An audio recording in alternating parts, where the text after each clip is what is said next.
আজকে বানাবো নরম তুলতুলে আর দারুণ স্বাদের মালাই চপ। এই মালাই চপ বানাতে ডিম, বেকিং পাউডার, বেকিং সোডা কিচ্ছু ব্যবহার করিনি। তারপরে দেখুন এই মিষ্টিগুলো কতটা নরম আর কতটা রসালো হয়েছে। আসসালামু আলাইকুম। আমার রান্নাঘরে আপনাদের সবাইকে স্বাগতম। আশা করছি যে যেখান থেকে ভিডিও দেখছেন আল্লাহর রহমতে সবাই ভালো আছেন। আজকে আমি 1 কাপ গুঁড়া দুধ দিয়ে আপনাদের মালাই চপ মিষ্টি তৈরি করে দেখাবো, তাও আবার ডিম, বেকিং পাউডার এবং বেকিং সোডা ছাড়া। তাহলে চলুন রেসিপি আপনাদের সাথে শেয়ার করি। মালাই চপ মিষ্টি তৈরি করার জন্য আমি একটা মিক্সিং বোলে নিয়ে নিচ্ছি 1 কাপ গুঁড়া দুধ, আর এখানে আমি ডানোর ব্র্যান্ডের গুঁড়া দুধটা ব্যবহার করেছি। এখন এর মধ্যে দিয়ে দিচ্ছি হাফ চা চামচের মতো কর্নফ্লাওয়ার। এখানে বেকিং পাউডার, বেকিং সোডা কোনো কিছুই আমি ব্যবহার করব না। শুধুমাত্র হাফ চা চামচের মতো কর্নফ্লাওয়ার দিয়েছি। এবার গুঁড়া দুধের সাথে কর্নফ্লাওয়ার খুব ভালোভাবে মিশিয়ে নিতে হবে। এরপর এখানে দিয়ে দিচ্ছি 1 চা চামচ ঘি। আপনারা ঘিয়ের পরিবর্তে রান্নার তেলও দিতে পারবেন, তবে রান্নার তেলের পরিবর্তে ঘি দেওয়াই ভালো। এখন গুঁড়া দুধের সাথে ঘি খুব ভালোভাবে ময়ান দিতে হবে। হাতের মধ্যে একটু ঘষে ঘষে ময়ান দেবেন, এতে করে গুঁড়া দুধের সাথে খুব ভালোভাবে মিশে যাবে। ময়ান দেওয়ার পর হাতে একটু মুঠি পেকে দেখবেন, যদি এভাবে মুঠি পেকে যায় তাহলে বুঝতে পারবেন ময়ান দেওয়াটা পারফেক্ট হয়েছে। আর যদি মুঠি না পাকে তাহলে আরও একটু ঘি দিয়ে ময়ান দিয়ে নেবেন। এরপর মিষ্টির ডো তৈরি করার জন্য আমি এখানে দুধ নিয়েছি, আর এই দুধটা আগে থেকে জাল করে যখন রুম টেম্পারেচারে আসবে তখন এখানে অল্প অল্প করে দুধ দিয়ে আমি ডো তৈরি করে নিচ্ছি। এই ডোটা অনেকটাই আঠালো হবে আর একটু নরম টাইপের হবে। আপনারা দুধের পরিবর্তে ডিম দিয়েও এই ডোটা তৈরি করতে পারবেন, তবে ডিম যদি ফ্রিজে থাকে তাহলে ফ্রিজ থেকে আধা ঘন্টা আগে বের করে রাখবেন। আমার এক ভিডিওতে এক আপু কমেন্ট করেছিলেন, আমি ডিম খাই না, ডিম ছাড়া এই মিষ্টিটা কিভাবে বানাবো। সেই আপুর রিকোয়েস্টে আমি এই রেসিপিটা করছি। তো যারা ডিম খেতে পছন্দ করেন না, দুধ দিয়ে এইভাবে ডো তৈরি করে মিষ্টি বানাতে পারেন। কথা বলতে বলতে ডোটা আমি রেস্টে রেখেছিলাম 5 মিনিট, আর এর মধ্যে দেখুন 5 মিনিটের মধ্যে কত সুন্দরভাবে ডোটা সেট হয়ে গেছে। আর এবার এই ডোটা মিষ্টি বানানোর জন্য রেডি। হাতে একটু ঘি মেখে নিচ্ছি, আর যে প্লেটে মিষ্টি বানিয়ে রেখে দেব সেই প্লেটেও একটু ঘি মেখে নিচ্ছি। এখন আমি মিষ্টিগুলো বানাবো। এই জন্য পরিমাণ মতো লেচি নিয়ে হাতের মধ্যে এভাবে ঘুরিয়ে প্রথমে গোল করে নিচ্ছি, এরপরে লম্বা শেপ করে নিচ্ছি। মিষ্টিগুলো আমি একটু লম্বা করে নিচ্ছি, আপনারা চাইলে আরও একটু ছোট করে নিতে পারেন।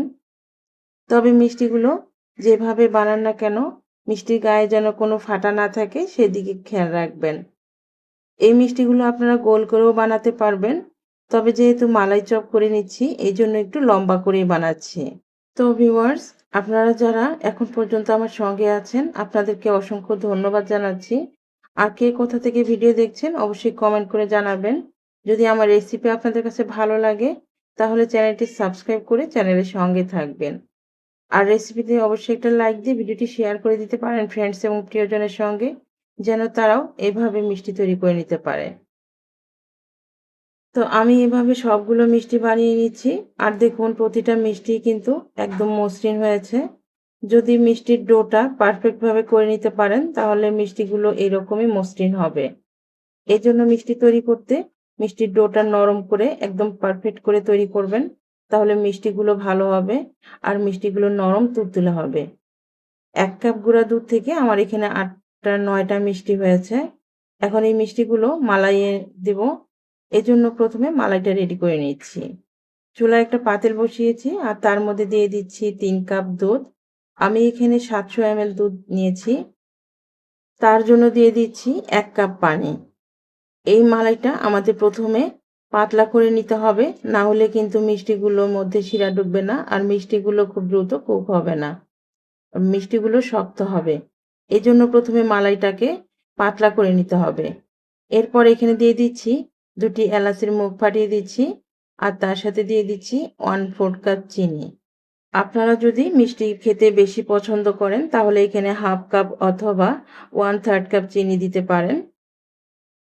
এবার মালাইটা জাল করে নেড়ে-চেড়ে বলক তুলে নিচ্ছি। এই মালাইটাকে জাল করে ঘন করা যাবে না। বলক আসলেই এর মধ্যে মিষ্টিগুলো দিতে হবে। মিষ্টিগুলো অনেক সময় ধরে বানানো হয়েছে, যার কারণে মিষ্টিগুলোর নিচে একটু চ্যাপ্টা হয়েছে। এইজন্য হাতের মধ্যে একটু ঘুরিয়ে দিচ্ছি। এতে করে মিষ্টিগুলো আবারও সমান হবে। তো সবগুলো মিষ্টি আমি এভাবে দিয়ে দিচ্ছি। মিষ্টিগুলো মালাইয়ে দেওয়ার পর অনেকটা নরম হয়ে যায়। এজন্য নাড়াচাড়া করা যাবে না। প্যানের হাতল ধরে এভাবে একটু দুলিয়ে দিতে হবে। আর মিষ্টিগুলো যখন দুধের উপরে ভেসে উঠবে, তখন ঢাকনা দিয়ে ঢেকে দিতে হবে। এর আগে কিন্তু ঢাকনা দিয়ে ঢাকা যাবে না। চুলা এবার মিডিয়াম হিটে রেখে আমি জাল করে নিব। আর মাঝে, মাঝে দুধ যখন ঢাকনার উপর দিয়ে পড়তে ধরবে, তখন ঢাকনাটা একটু তুলে দিতে হবে। দুধ যতবারই পড়তে ধরবে, ততবারই ঢাকনাটা একটু তুলে দিতে হবে। আর খেয়াল রাখতে হবে দুধ যেন পড়ে না যায়। তো আমি এভাবে ১০ মিনিট মিষ্টিগুলো রান্না করে নিব।